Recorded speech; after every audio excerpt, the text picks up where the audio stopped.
Hi. Hi guys, I'm back. Thank you so much for waiting. I know that we're supposed to go up on Monday, but I had to go into hospital yesterday and I just wanted to take a day before to prepare. Everything is fine, nothing to do with COVID. And I didn't think, I put on Twitter that I wouldn't be up on Monday. I didn't think anyone would really mind. And a few people emailed and said, where's the video? Which is really sweet. So here we are on Wednesday and we're going to be up again on Friday, back to normal. So sorry about that, but thank you to everyone that got in touch. Thank you to everyone who's been sending more of their work. I got a brilliant pitch, an elevator pitch, but I'll probably talk about that in the next class. But it was fantastic and I am reading them. Thank you for sending them. And I got some great stuff from Gabby, which I really enjoyed. So thank you everyone very much. Today, we're going to talk about plot. Now, going to hospital is really, that's good for plot. So, a good little incident to lead us into talking about plot. So, plot is basically everything. It's so important. And it's especially important if you're writing middle grade, which is what I write. And we'll talk more in genre about what genres need more plot than others. But if you're writing for middle grade, plot is essential, and that's why it was really hard for me to pick a book to feature at the end of this session, because I just thought, they're all middle grades have great plot. But nevertheless, I did find one and we'll get to that. But plot is the execution of your ideas. So everything that we learned in Ideas Factory all the way back at week 1, session 1, this is now where we're starting to execute those ideas. So I know that you have them because I've read your pitches and they're great. So plot is the execution of those ideas. Now, first of all, we're going to talk about what kind of plotter are you? There are 2 types of plotters in my mind. They are the gardener and the architect. Now, a gardener is somebody who, and I know like if anyone's an actual gardener, they're going to probably be angry at me for saying this, but a gardener is someone who takes their seeds, which are like the ideas, and they sort of scatter them and they, cast them around and they throw them wherever they land, and they land where they land, and the gardener goes, let's see what grows. Let's see what comes from those seeds that I've cast out. So they're a little bit more impulsive, maybe. They're a little bit more relaxed. They don't write out, the plot in advance. They don't put in a breakdown. They have a much more easygoing approach to plot. So that's one way of doing it. The second way is the architect, which is much more what I do. The architect, so we know what an architect is, right? There's someone who designs buildings. And they have to make sure when they're designing buildings that they take in every single possibility of what could go wrong. So they're looking at, we have to make sure that this works so that the roof doesn't fall down, and we have to make sure that this is okay, that the floor doesn't fall away. They have to be quite precise. And they design it, to be a standing house that is safe to live in and will not crash down to the ground. So are you an architect when you're plotting a book? I am, and what I want to say in defense of architects is that there's still plenty of room for improvisation and plenty of room for discovery, plenty of room for impulsivity, because you're just building the framework. You're just building the foundation in a way. An architect does not decorate houses, and it's the decorations that make houses homes. So you're just responsible in that sense for building the framework and the structure. And that is what I like to do. I like to write out the synopsis. And really, once you're a professional writer, you have to write the synopsis out. Before anyone will read your work, they want to read a synopsis. So it's a good habit to get into now. And I will say, I don't want to be a hypocrite. I hate writing the synopsis. I hate it. I can have a book that I'm in love with, that I think is the most fantastic idea. I'm having this with Spark 2.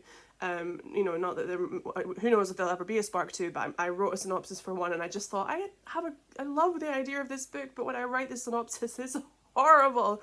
So the synopsis is usually, what I do, is 2 pages where you just outline the entire plot. There's no way that you can get every single detail in there, no way. If you guys think about your favourite book and think about how you would get, every single thing that happens in it into 2 pages, you can't, it's not possible. But you get the beats. The beats are the most important parts. So you get about 2 pages worth of the beats.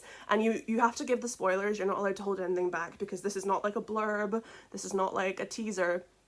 This is something that has to explain the book in all its greatness. So you have 2 pages of synopsis, and what I like to do is every time I mention a character for the first time, I put their name in bold and I put their age in brackets, and that helps me when I return to the synopsis. I'm like, ah yes, this person that's their name, that's their age, good, and maybe their relationship to the protagonist, and you just crack out this synopsis, and I am telling you, unless you are a synopsis prodigy, it's going to be painful. It's going to be horrendous. I hate the synopsis so much. I don't know if you've garnered that.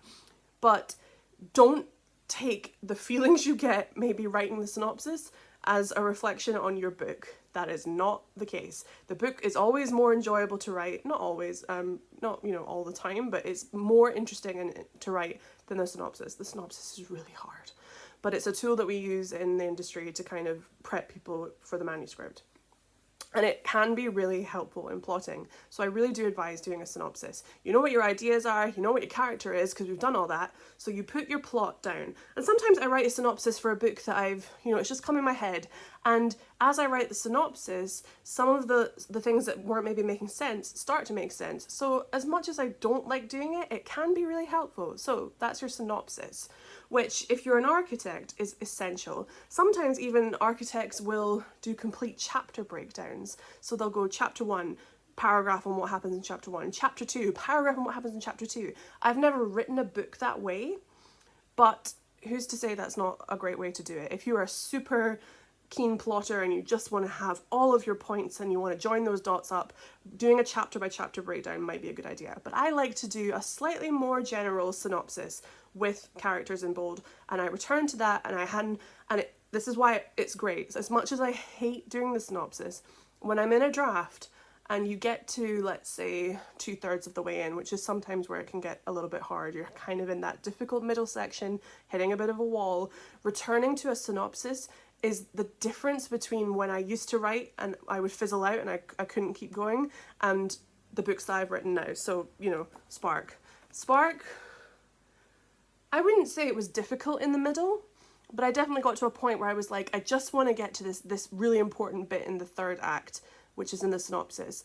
And that's what's helpful about a synopsis. That's what's helpful about writing down the plot, is that if you know where you're going, it's easier to get there, and I think the reader later on down the road really kind of feels that security. So that's the first part, is to figure out what kind of plotter you're going to be. You might have heard all of that and just gone, you know what, that sounds horrible, I'm just going to go spontaneously, I'm just going to see what happens. That's great too, and that's really great for a first draft, because then you just let your creativity flow and you don't need the structure and you just see what happens. But like I said, if you are an architect, you just have the structure in your synopsis. There's still plenty of room for creativity. Now, this is the part that's going to sound really, really boring and simple, but it is, again, extremely important. Every great plot needs a beginning and a middle and an end. And I know that sounds really simplistic, but it is true. And I don't want you worrying in that first draft about being super, super smart and getting everything out in that first go, because the great thing about drafts is by the time you get to the end, by the time you've just banged out your synopsis and put it into book form, however many words that is, ignore the word count, it's useless, it doesn't matter, it's a first draft, ignore it. By the time you get to the end, you've got a draft. Some of it you're going to keep, some of it you're going to throw away, but because you know where you've been, you know where you've ended up, you can put things in the beginning in the next draft that will make you look so clever, and they'll be like, wow, look, they really meant to do that, very clever. That's essential. So I'm thinking of an example in Spark. Spark, I had a synopsis and I kind of knew what I felt confident in the story. Like I said earlier, Addie was the final piece of the puzzle, so when she came, everything made sense. But Addie has a lot of love and respect for sharks, and that was so much more of a big deal in later drafts. There's a moment later in the book near the end, not too near the end, which I don't want to spoil it, but it's when she's in the library and it's to do with sharks and dolphins, basically. That was a moment that really kind of turned into an important plot point in the story. So in later drafts, you can go back to the beginning and fill in more so that that's even more powerful and pays off. That is the benefit of a synopsis, and the benefit of doing things over and over, is that your plot does not all have to fall out of your imagination in the first go.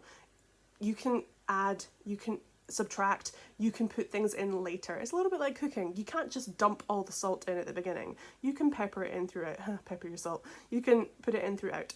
So don't worry about that. Plotting is really about getting a first draft done.